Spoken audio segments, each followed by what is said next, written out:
"Give me the fat one," Mountain Man said, after being offered 10 mail-order brides. "Give me the fat one," the giant Mountain Man said. His voice rolled across the crowded square like distant thunder, silencing the laughter and whispers. Copper Ridge had never seen such a spectacle. 10 mail-order brides, brought west in polished wagons, stood lined up like cattle at an auction block. The men, ranchers, merchants, prospectors, chose quickly, proudly leading away slender young women who smiled with forced politeness. But Delia Murphy remained. 28 years old, broad-hipped, soft-faced, her frame weighed heavy against her plain dress. She had crossed half a continent for a husband. Instead, she was left alone, an extra body, a clerical mistake, a cruel joke. "Too fat to marry," one man sneered. "She won't last a mile up here," another chuckled. The women already chosen glanced away, embarrassed for her. Delia stared at the dirt beneath her boots, her cheeks burning with shame. Cornelius Weatherby, the slick businessman who had arranged the spectacle, cleared his throat. "Well, gentlemen, it seems we have one bride left unsold. Any takers?" His smile was sharp as a knife. "Surely someone here can use a sturdy woman?" The crowd erupted in jeers, and then came the sound, the heavy, deliberate strike of hooves on cobblestones. A horse taller and broader than any seen in town carried a man carved from the mountains themselves. Jeremiah Stone, known in fearful whispers as Thunder Peak, swung down from the saddle. Towering, scarred by weather and wilderness, his gray eyes scanned the line, then fixed on Delia. "I'll take her," he said without hesitation. "The fat one." Gasps, murmurs. Weatherby's grin faltered. The crowd recoiled from Jeremiah's size and silence. Delia lifted her head for the first time, her heart thundering in her chest as the mountain man's shadow fell across her. Delia Murphy had not always been considered worthless. In Boston, she had been the dependable one, the sister who rose before dawn to tend to younger siblings, the daughter who kept her father's books in order after her mother died. But with too many mouths to feed and too little money, her family quietly decided she was expendable. A mail-order bride agency in San Francisco offered a solution: ship her west, let another man take responsibility. She had boarded the train with trembling hope, clutching a small satchel of hand-sewn linens and a Bible. She dreamed perhaps, just perhaps, that somewhere there might be a man who could see her worth beyond the extra flesh on her bones. But Copper Ridge had no such mercy. The other 9 brides had been thin, pale, delicate. They were chosen quickly, paraded away with promises of ranch homes and gold claims. Delia had stood silently as the crowd shrank, her heart sinking with each bride taken, until she alone remained on the platform. "She's a mistake," Weatherby announced with a theatrical sigh. "But perhaps one of you fine gentlemen has unusual tastes?" Laughter rippled. A drunk miner shouted, "I wouldn't take her if you paid me." Another added cruelly, "Too fat to ride a horse? She'll kill it with her weight." Delia bit her lip until she tasted blood. She had endured insults her entire life, but never before in front of so many eyes, never with her future at stake. Shame pressed heavy on her chest until she could hardly breathe. And then Jeremiah Stone. The crowd parted like wheat before a plow as he approached. He was a man spoken of in stories more than in fact. Some said he'd killed a grizzly bear with his bare hands. Others swore he was half wild, a hermit who hadn't spoken to another soul in years. He was taller than any man Delia had ever seen, his shoulders broad enough to fill a doorway. His beard was thick, streaked with iron gray, and his eyes were the color of storm clouds gathering. Most men looked at Delia with mockery or pity. Jeremiah looked at her as if measuring her strength. "I said I'll take her," he repeated, his voice low but unyielding. He reached into his coat and laid down a heavy pouch that clinked with gold coins. $500, double your asking price. Weatherby blinked, momentarily stunned. Mr. Stone? Surely one of the younger girls? Jeremiah's gaze cut sharp as an axe blade. "I don't want a porcelain doll. I want her." The murmurs rose louder, scandal and disbelief mingling with fear of the mountain giant. No one dared argue further. Delia's knees shook beneath her dress. No man had ever claimed her, not for marriage, not even for a dance. And yet this stranger, feared and whispered about, had chosen her without hesitation. "Come," Jeremiah said simply, extending his massive hand. Delia hesitated, staring at the calloused palm, then at the eyes above it. They were not cruel nor mocking. They held only certainty. Trembling, she placed her hand in his. As he led her away from the jeering crowd, whispers trailed behind them like smoke. "He's mad. He'll eat her alive. The beast has taken the fat girl." But for the first time since arriving in Copper Ridge, Delia felt a strange flicker in her chest, something dangerously close to hope. The wagon wheels creaked as they left Copper Ridge behind. The jeers of the crowd still echoed faintly in Delia's ears, but with every mile the town disappeared into dust. The air grew cleaner, and the silence of the open land wrapped around her like a cloak. Jeremiah sat at the reins, shoulders squared, saying little. The draft horses moved at a steady pace, their breath steaming in the cool spring air. Delia sat beside him, clutching her satchel tightly, unsure if she should speak. Finally, he broke the silence. "You hungry?" She blinked, startled. "A little." Jeremiah reached behind the bench, pulling out a small cloth bundle. Inside was jerky, hard bread, and a tin flask of water. He handed it over without looking at her, eyes fixed on the trail ahead. Delia hesitated. Back home, food had always been a weapon. Her stepmother calling her greedy, her brothers snatching morsels to mock her appetite. But Jeremiah's offering carried no malice. She ate quietly, the salty jerky warming her stomach. The trail wound upward into pine forests. Snow still lingered in shaded hollows, though green shoots pushed stubbornly through the thaw. The higher they climbed, the thinner the air grew. Delia's legs trembled when Jeremiah halted the wagon to give the horses rest. "You'll ride," he said simply. He guided her onto one of the horses with surprising gentleness for such a large man. She expected him to mock her weight, but he adjusted the saddle and reins as if she were precious cargo. As they pressed on, Delia dared a question. "Why did you choose me? Truly?"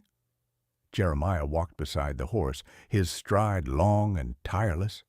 For a moment she thought he would ignore her. Then he spoke. "Because you look like someone who's had to endure." He glanced up, his eyes catching hers. "Life up there will test you. Pretty faces don't last through winter storms, but grit, that lasts." Delia's throat tightened. No one had ever spoken of her weight without cruelty. He hadn't said she was strong despite being large. He had said she looked strong because she endured. That night they made camp in a small clearing.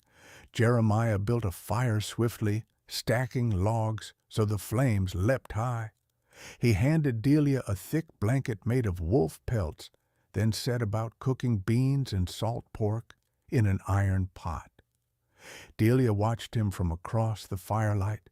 He moved with practiced efficiency, chopping wood, checking the horses, adjusting the fire, but never barked orders or treated her as a burden. When she tried to help, he simply nodded, letting her fetch water from the stream and stir the pot. They ate in silence, but it was a companionable silence, broken only by the crackle of the fire and the distant call of an owl. Delia's body ached from the journey, yet her heart felt lighter than it had in years. When she yawned, Jeremiah spread out a bedroll near the fire. "You sleep here. I'll keep watch." Her brows furrowed. "Don't you need rest?" He shrugged. "I'll sleep when the fire burns low. Wolves prowl in these parts." Delia lay down, the warmth of the flames lulling her. She watched him as her eyes grew heavy. He sat on a log, rifle across his knees, eyes scanning the tree line. He looked less like a beast and more like a sentinel carved from stone, guarding her through the night. At dawn, she woke to find a tin mug of hot coffee waiting beside her bedroll. Jeremiah was already saddling the horses, his breath clouding in the morning chill. The days passed in that rhythm, travel, campfires, unspoken kindnesses. Slowly, the fear that had knotted Delia's chest began to ease. She found herself humming old Irish tunes as she cooked. Jeremiah never said much, but sometimes she caught the corner of his mouth twitch upward, as though her songs stirred something long buried. On the fourth day, as they reached the foothills of Thunder Peak, Delia paused to catch her breath. She turned and saw the world spread wide beneath them, endless valleys, rivers glinting like silver, forests stretching to the horizon. "It's beautiful," she whispered. Jeremiah stopped beside her, his massive frame casting a shadow across the trail. He followed her gaze to the horizon, then said quietly, "It's home." For the first time, Delia realized she might belong somewhere too. When the cabin finally came into view, Delia stopped short. She had expected a crude shack of logs, the kind of dwelling that reeked of damp and loneliness. But what stood before her was a home, a true home. Built of massive pine timbers, the two-story cabin perched on the slope like a fortress, its roof pitched high against heavy snows, smoke curling steadily from a stone chimney. Wide windows let in the afternoon light. A porch wrapped around the front, its railing carved with patterns of bear and eagle, each line cut by hand. Delia's mouth parted. "You built this?" Jeremiah tied off the wagon team, brushing sawdust from his hands. "Every beam, every nail, hammered myself. Took me near 12 years. Inside, the warmth struck her like a wave. The great stone hearth glowed with fire, a cast-iron kettle steaming gently. Animal skins and thick rugs softened the floor. Shelves lined the walls, filled not with trophies of the hunt as she expected, but with books. Hundreds of them. Medical journals, Shakespeare, an atlas worn with use. A long table stood beneath the window, sturdy and polished smooth. On it sat a violin, gleaming in the firelight. Delia's heart thudded. This was no beast's den. This was a sanctuary. "You'll sleep upstairs," Jeremiah said, leading her to a room with a wide feather bed, quilts folded neatly on top. A pitcher of fresh water waited on the nightstand. A vase of pine boughs stood in the window, green and fragrant. "It's yours."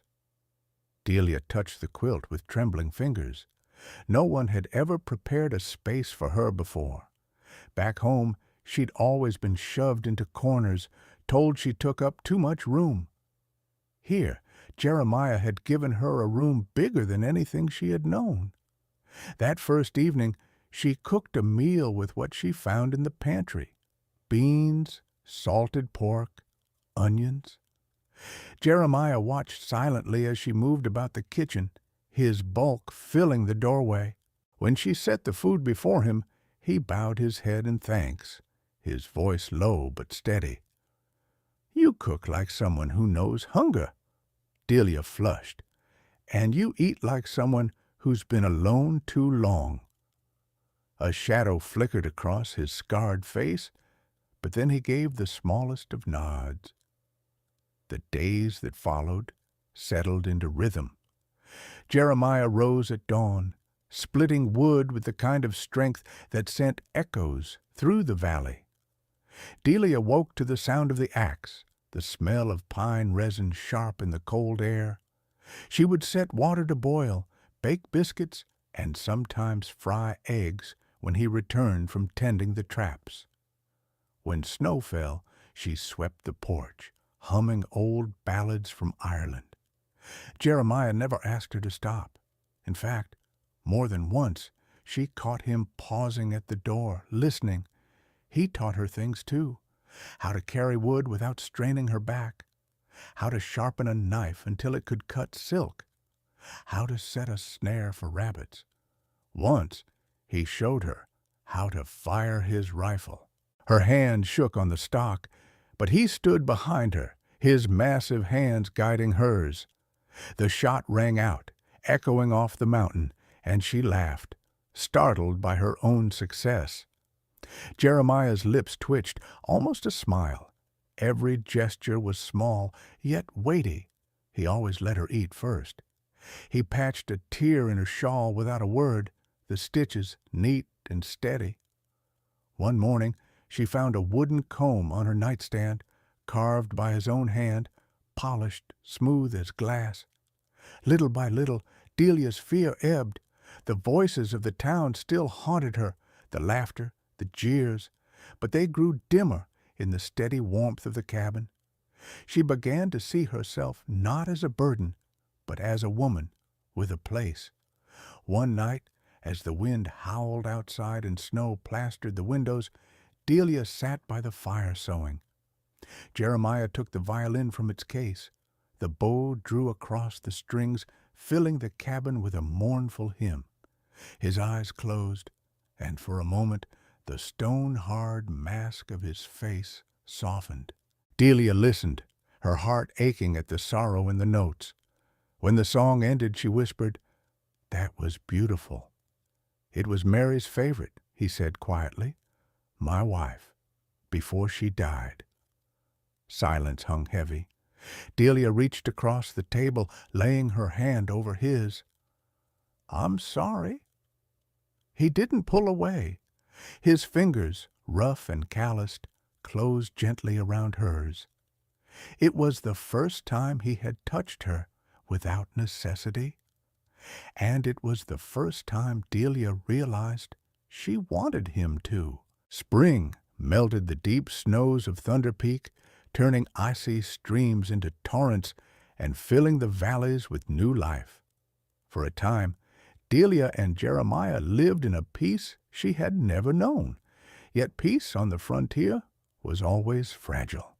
It began with whispers in town. When Jeremiah rode down to trade furs and buy flour, he overheard Crawford's men stirring trouble in the saloon. They told anyone who'd listen that Jeremiah Stone had kidnapped his bride, that the fat Irish woman was being held against her will in a mountain prison. "They'll believe it," Jeremiah muttered when he returned, tossing his rifle against the wall. His jaw worked hard, as if he chewed the lie like gristle. Delia looked up from the bread she was kneading, her stomach turning cold. "What do you mean?" He paced, boots grinding against the floorboards. "Crawford's spreading poison. Says he has papers from Weatherby proving you were property of his company. He'll claim I stole you." Her hands trembled in the dough. "Property? But I chose to come with you." Jeremiah's eyes softened as he met hers.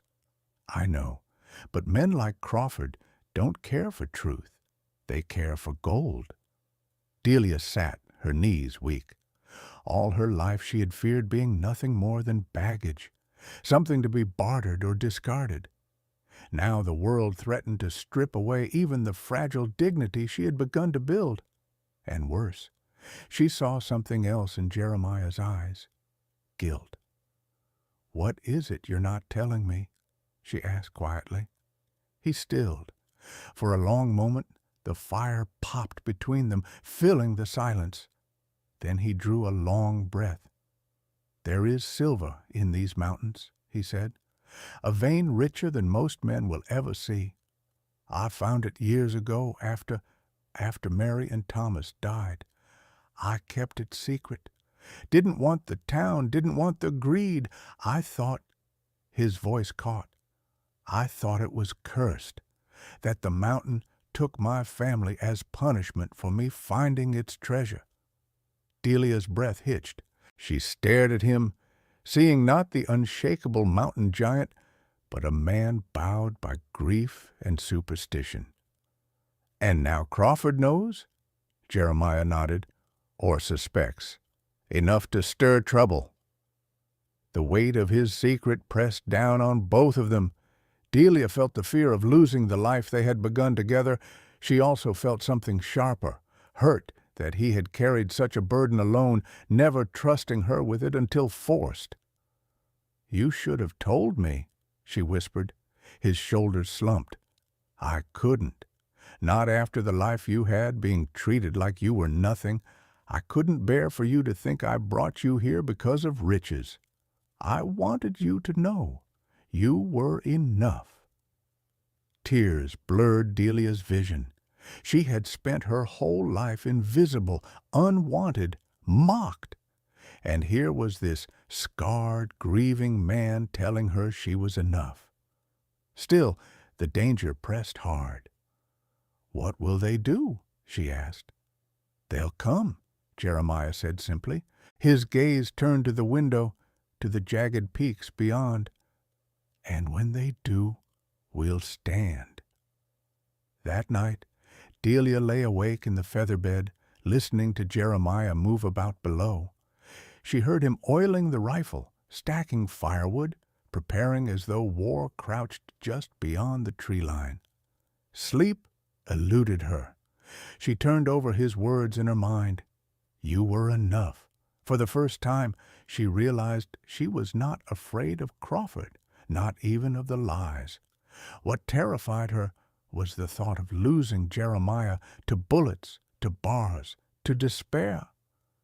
At dawn, when Jeremiah stepped onto the porch, he found Delia already there, shawl tight around her shoulders, eyes fixed on the rising sun. "If they come," she said, her voice firm despite the fear in her chest, "then I'll fight beside you." He looked at her then, really looked, and something unspoken passed between them. Not beast and burden, not rescuer and rescued, but partners, and perhaps, just perhaps, something more. The first shot came at dusk. Delia was setting bowls of stew on the table when the crack of a rifle split the quiet. A pane of glass shattered above the hearth, scattering shards into the fire. Jeremiah was already moving, dragging her to the floor, his voice low but steady. "They're here!" Crawford had come with 6 armed men, their torches flickering in the growing dark. They circled the cabin like wolves, shouting demands. "Stone, send the fat wench out. She belongs to Weatherby's company by law, and we'll see justice done." Delia's stomach clenched at the venom in their voices, but Jeremiah only chambered a round in his rifle. He looked at her, eyes steady, as if asking a question without words. She answered by gripping the shotgun he had pressed into her hands days earlier. The siege began. Gunfire cracked against timber walls, but Jeremiah had built this cabin to endure mountain storms. The logs held. He fired through narrow slits he had cut in the shutters, every shot measured. Delia loaded shells with trembling but determined hands, her knuckles whitening with each click. Hours stretched like years. Torches lit the snow outside, shadows writhing. Crawford's voice rose above the din, oily and cruel. "She's not your wife, Stone. She's merchandise. I'll give her a fine bed in San Francisco, finer than you ever could." Delia's heart surged with rage. For so long she had believed those lies, that she was less than unworthy a burden. Not any more. She stood at the window, raised the shotgun, and fired. The blast scattered Crawford's men, silencing their jeers for a breathless moment. Jeremiah turned, eyes blazing with pride. "That's my girl!" The fight raged through the night. Men tried rushing the porch. Jeremiah met them with brute strength, swinging the butt of his rifle like a hammer. Delia dragged buckets of water to douse flames when they tried setting the walls alight. Smoke and gunpowder filled the air, choking and hot. Just before dawn, Crawford himself forced his way inside, revolver drawn. His gaze locked on Delia, sweat dripping down his face. "You'll come with me, girl," he snarled, "or I'll kill your beast." Jeremiah stepped between them, blood streaking his arm from a grazing bullet. "You'll touch her over my dead body." Crawford's sneer widened. "So be it." The shot rang out, but it wasn't Crawford's. Delia had raised her weapon, her hand steady at last. Smoke curled from the barrel. Crawford staggered, shock etched across his face before collapsing at her feet.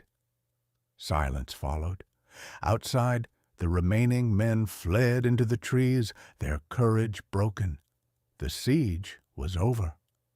Jeremiah turned to her slowly. His chest rose and fell, ragged with exhaustion, but his eyes burned with something deeper, something unshakable. "You saved us," he said hoarsely. Delia lowered the gun, her arms trembling now that it was over. Tears spilled down her cheeks. "No, we saved each other." By the time the sun rose, silence blanketed Thunder Peak. Snow glittered like broken glass across the valley, untouched except for the blood-stained tracks of men who would never dare return. Inside the cabin, the fire burned low, throwing soft amber light across the battered walls. Delia sat on the hearth rug, her skirt singed at the hem, her cheeks smudged with ash. Jeremiah lowered himself beside her, every movement heavy with fatigue. His arm was bandaged where she had stitched the wound with trembling but careful hands. For a long time, neither spoke. The crackle of the fire filled the hollow between them. Finally, Jeremiah reached out, rough fingers brushing hers. "You're safe here," he murmured. The words were gravel, but behind them was something gentler, something she had never known. "This cabin, this mountain, it's yours now if you'll have it." Delia's throat tightened. She had never been offered anything of her own. Not a home, not a name, not even the dignity of choice. And now this giant of a man, this scarred soul who had seen her when no one else would, was giving her everything. Tears welled hot and spilled freely. She leaned into him, her head resting against his chest, hearing the steady thunder of his heart. For the first time in her life, it sounded like home. Outside, the wind rattled the shutters, whispering of dangers yet to come, of the world that would not easily let them be. But here, in the circle of his arms, Delia no longer cared. The firelight glowed on their faces as Jeremiah bent his head close. "Together," he said softly, and Delia, her voice breaking but certain, answered, "Together." Love stories like Jeremiah and Delia's remind us that sometimes the world's rejection leads us to the one place we truly belong, A woman once mocked for her size found a man who saw her strength. A mountain man, once buried in grief, found a partner who brought him back to life. I'd love to know, where are you listening from tonight? Do you still believe love can rise above cruelty and doubt? Share your thoughts in the comments and stay close, because if you believe in second chances, the next story is meant for you.